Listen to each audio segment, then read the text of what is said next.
It's completely understandable that people just don't know where to begin um, in modern times. Say, really, even a little bit before COVID, it really, I think, started around the time of, say, Occupy Wall Street.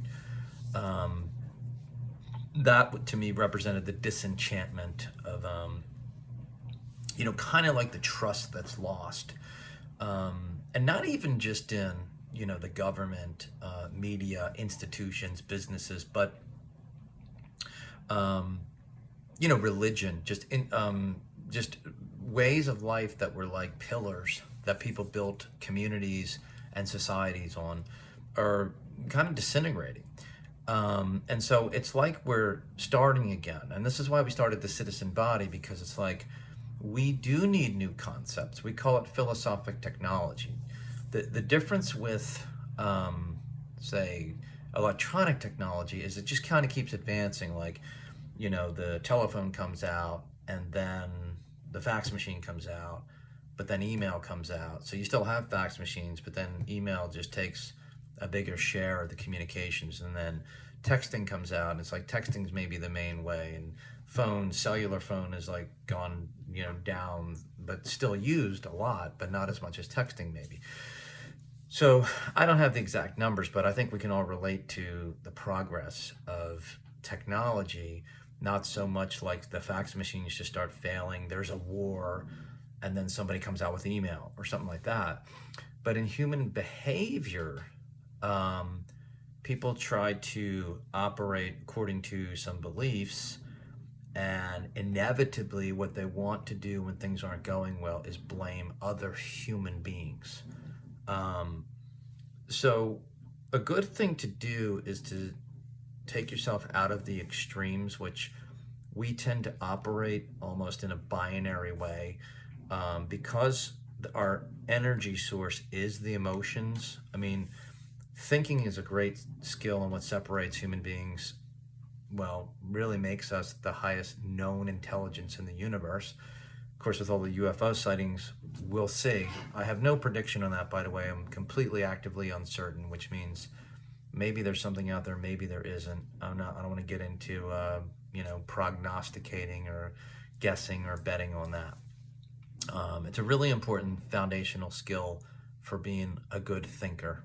Um, but in any case, as human beings are trying to figure out what steps to take and in what direction out of this chaos where, the government is not trusted, the media is really not trusted, and then some people do trust the media, and then they're mad at the people that don't trust the media. And just this entire sort of swirl where some people say that the United States is on the verge of a big divorce, it's red versus blue, or a civil war, is if we all use this technique, and it's not something we invented, but we utilize it. I mean, it's called the alien perspective, where you just simply say, okay, I'm going to stop thinking in the normal patterns that I think for a bit. I can always go back to them, no big deal. But I'm going to pause on everything that I'm kind of like always spouting out. I'm going to basically shut up, and then I'm going to stop and take a different perspective. Well, what's the different perspective? This is the alien perspective. So you basically zoom back in your mind to be looking down at the earth. And you see, at this point, 8 billion people. But then you don't just zoom back in distance in these 8 billion people in, I forget how many different countries, let's just say 250. You also go back in time. So let's make the math easy and say 100,000 years human beings are actually on the planet in some form, and then whenever Homo sapiens became the dominant and final lasting form, recorded history, let's make the math easy again and say 5,000 BC, so you have about 7,000 years roughly of history. This is what you see when you zoom back, and then you start saying to yourself, okay, well, if electronic technology has devices from the wheel up to the space shuttle, or from, say, smoke signals up to the iPhone 14 or whatever we're up to right now, you can kind of see in your mind the progression. Well, with human beings, you go back to the cavemen and you go back to, clubbing each other. Whoever's the strongest wins. It's kill or be killed. Much like in the animal kingdom, there's fighting, and then whoever is the stronger earns the right to mate. But then we started using those thinking and reasoning skills to start doing something less animalistic and more intelligent. Now, unfortunately, it is a painful process, and it takes a long time. So in 100,000 years, you might feel like, okay, we're just all doomed, and it's always going to be greed, always going to be corruption, always going to be lying, cheating, and stealing, deception, all those things. Okay, I understand that way of thinking. But innovation in anything is not born out of saying it'll never change. Innovation is the opposite, where you have such a strength of imagination that you just keep pursuing whatever you can to advance things, to make them quicker, better, faster, more efficient. So to give proof of that, if we go back to that clubbing each other over the head days, and then we say agriculture comes in, and now farming skills start to maybe take over a little bit. Now you've got some leverage because you know how to make food. Now, of course, you could just be killed and your crop stolen and all that. But then you get into where we start making civilizations. Well, that sounds great, but then what happens there is you start using slavery not as the exception but as the rule, and how you really build more and more advanced civilizations. Up until a really recent, say, 19th century, where it started to fall out of, common practice. Now, I'm not talking about the illegal slave trade, human trafficking, all this stuff that still goes on. But I'm saying legally sanctioned, socially accepted slavery. And now, of course, we're struggling with the fallout from, that big, failure as in our philosophic technology.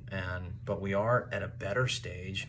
As bad as it feels sometimes, it's a better stage to be wrestling with civil rights and equality than it is to be wrestling with, physically freeing human beings.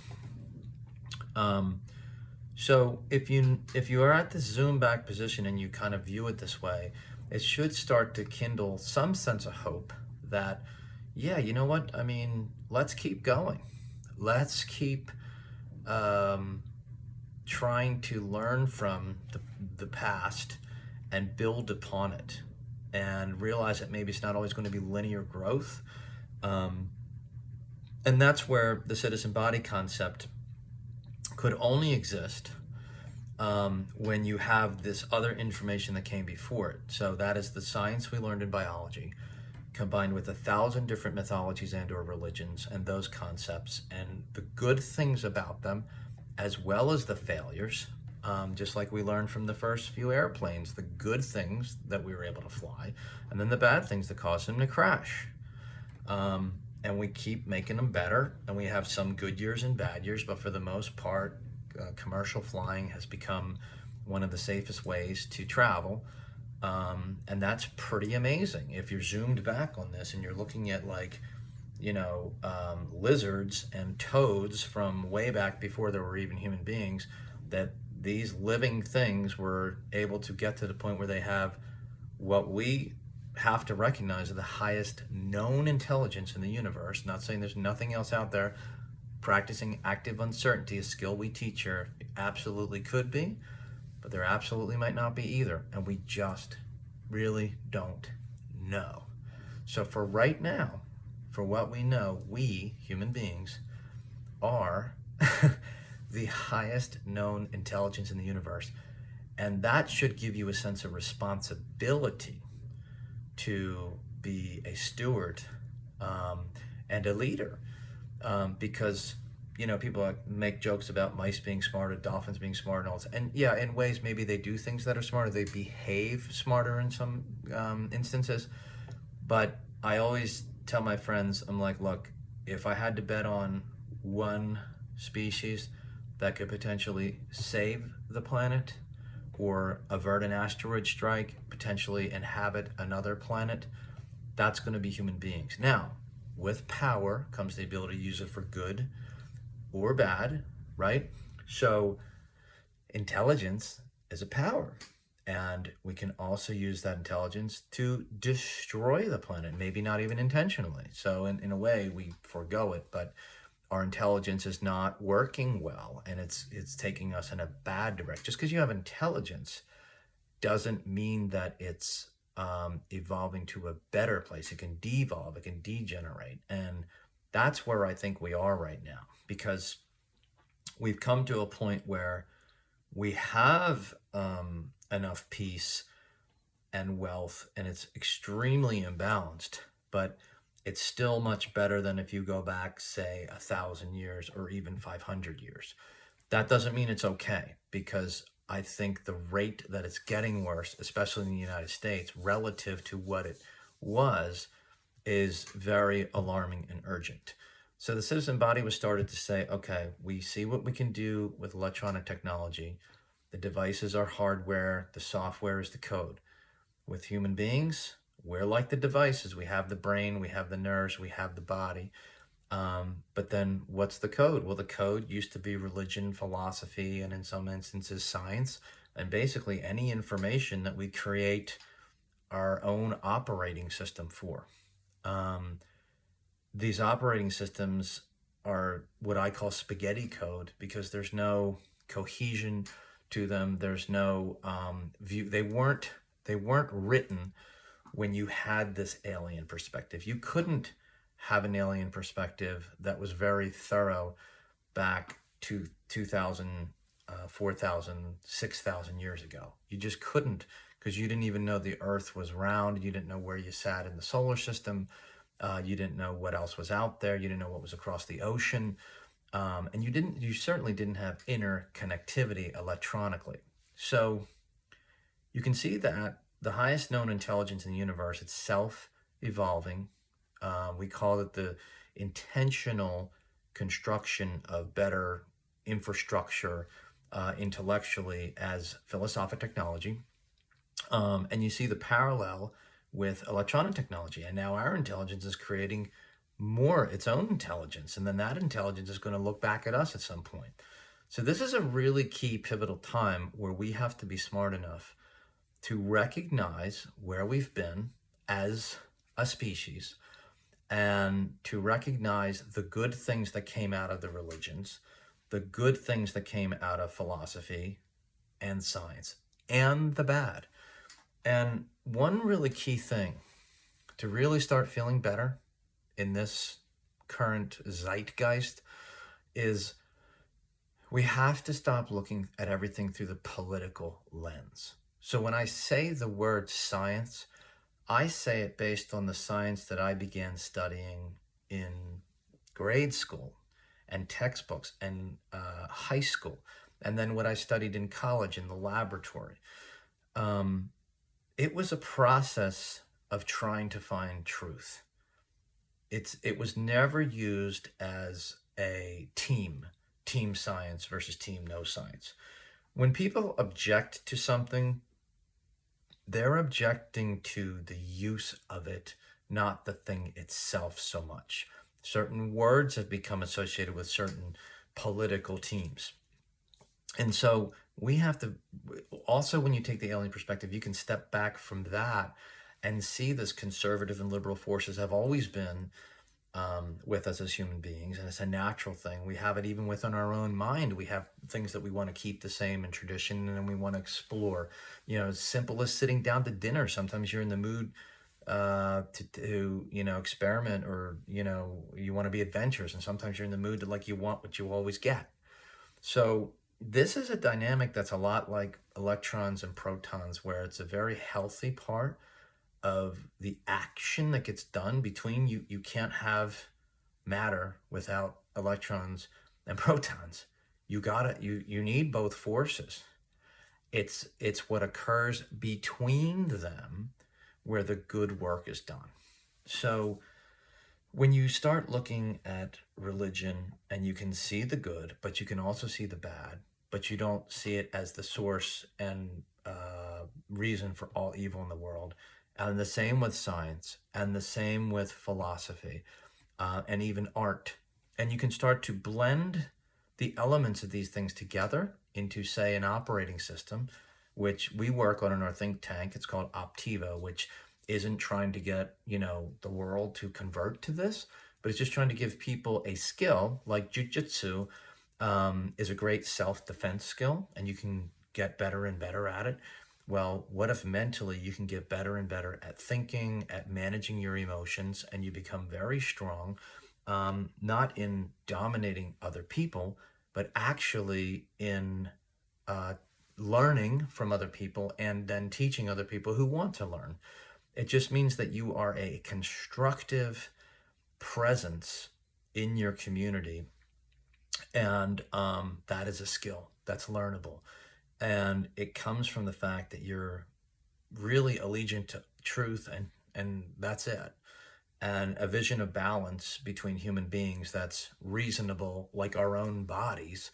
For instance, I tell people all the time, I'm like, it's not that hard to figure out that trillions of cells found a way to sustain themselves as one body in your body, and they have what's called a state of homeostasis, which means everything's in balance: your temperature, your blood pressure, your heart rate, your pH level, your hormones, um, these your electrolytes. There's a mind-boggling, miraculous combination of things that need to be in balance.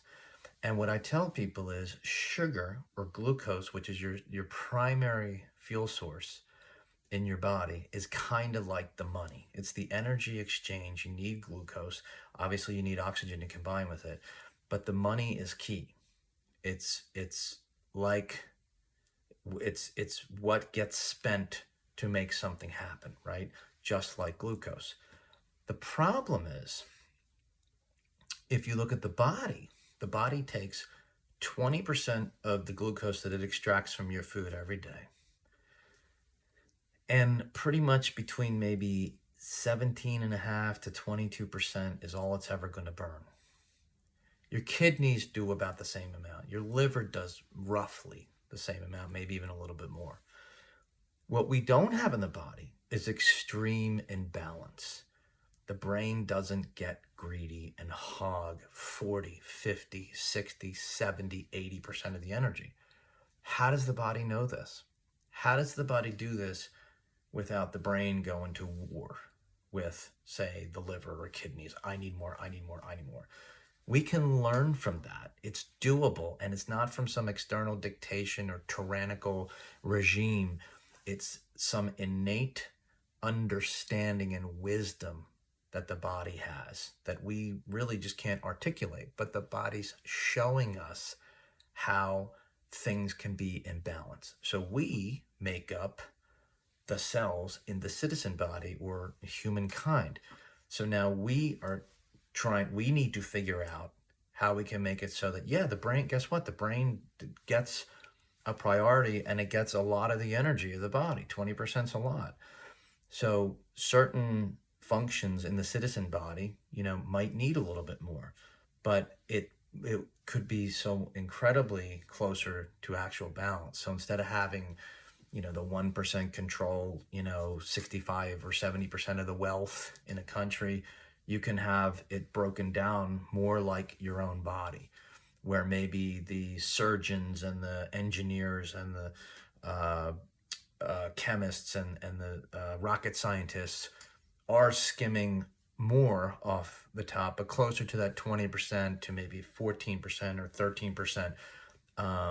Because obviously your body needs everything. It needs a digestive system. It needs a waste removal. It needs respiration. It needs, blood pumping through your veins. It needs muscles. It needs skeleton.